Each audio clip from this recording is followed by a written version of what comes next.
अस्सलाम वालेकुम दोस्तों, कैसे हैं आप? उम्मीद है सब दोस्त खैरियत से होंगे। सबका रमज़ान शरीफ अच्छा जा रहा होगा। बहुत सारे मुझे दोस्त मैसेज करते हैं, कॉल करते हैं कि आप अपनी वीडियोस का सिलसिला जारी रखें। तो इंशाल्लाह मैं कंटिन्यू रखूँगा। अभी पिछले दिन एक यतीम बच्ची की शादी में उसका सामान इकट्ठे में करने में मसरूफ़ था। फिर उसके बाद मैं अपना मेडिकल सेंटर बना रहा हूँ, उसमें मसरूफियत थी। क्योंकि ज़्यादातर काम मुझे एक हाथ से करने पड़ते हैं, अभी दूसरा हाथ मेरा सही तरह से काम नहीं कर रहा। उसके लिए भी दुआ करें। बताता हूँ कि मुझसे बहुत सारे लोग पूछते हैं कि आप ये सारे काम इकट्ठे कैसे करते हैं, कि लोगों की खिदमत भी कर रहे हैं, लोगों के पीछे जा रहे हैं, उनके काम कर रहे हैं, अपना भी घर चला रहे हैं, सारा कुछ कर रहे हैं। और मैं उनसे एक ही चीज़ कहता हूँ, इसमें मेरा कोई कमाल नहीं। रब की मर्ज़ी के बगैर पत्ता नहीं हिल सकता। और मैं सबको यही कहता हूँ कि सारे काम करवाने वाला मुझसे मेरा रब है। मेरी कोई औकात नहीं है, मेरी कोई इस्तात नहीं है। ये अल्लाह की दी हुई इज़्ज़त है, क्योंकि मैं उसकी राह में काम करता हूँ, खुलूस नीयत के साथ काम करता हूँ। और पाकिस्तान बिल्ड पाकिस्तान जो मैंने एक छोटा सा अमेरिका से आने के बाद इसको बनाया कि पाकिस्तान की खिदमत, उम्मत रसूल की खिदमत के लिए, चाहे वो किसी भी दुनिया के हिस्से में हो।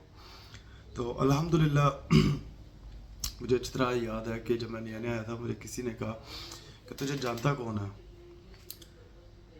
यानी मैं 25 साल बाद पाकिस्तान आया तो उनका कहना था कि मुझे जानता कौन है। और अल्हम्दुलिल्लाह सुम्मा अल्हम्दुलिल्लाह आज मुझे पूरा पाकिस्तान जानता है।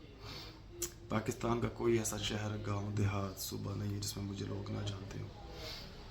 और ये सब अल्लाह की करम नवाजी है, इसमें मेरा कोई कमाल नहीं है, क्योंकि मैं अपने अल्लाह के दीन के लिए और नबी की उम्मत के लिए काम करता हूँ।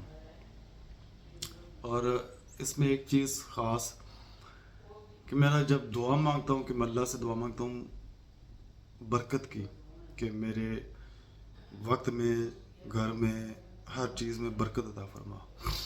और ये उसी चीज़ की बरकत, और हर चीज़ में बरकत की वजह से ये सारे काम होते हैं, चलते हैं और चलते रहेंगे इंशाल्लाह। इंशाल्लाह आपको बहुत जल्द सरप्राइज़ देंगे कि मैं जिन 2 प्रोजेक्ट्स के ऊपर काम कर रहा हूँ, उसमें एक पाकिस्तान मेडिकल सेंटर जहाँ पर मुस्तहिक अफराद का फ्री इलाज होगा। उसका काफ़ी सारा काम मुकम्मल हो चुका है, इक्विपमेंट्स आ चुके हैं। अभी हमने फार्मेसी बनानी है, उसके लिए थोड़ा सा डिले हो रहा है। और दूसरा एक पाकिस्तान को हमने तोहफ़ा देना है। तो इंशाल्लाह बहुत जल्द 1-2 दिन में मैं आपको अपनी वीडियो में शेयर करूंगा कि हम पाकिस्तान के लिए क्या तोहफ़ा तैयार कर रहे हैं। और उसमें हमें आप तमाम भाइयों की हर जगह पे, हर लिहाज से ताउन की ज़रूरत होगी। और उम्मीद है कि तमाम भाई इसमें हमारा साथ देंगे, क्योंकि ये मेरे लिए नहीं है, मेरे घर के लिए नहीं है, ये उम्मत रसूल के लिए, ये पाकिस्तान के लिए तोहफ़ा तैयार हो रहा है। जज़ाकल्लाह खैर। मैं हम अज़ीज़, देखते रहिए लव पाकिस्तान, बिल्ड पाकिस्तान।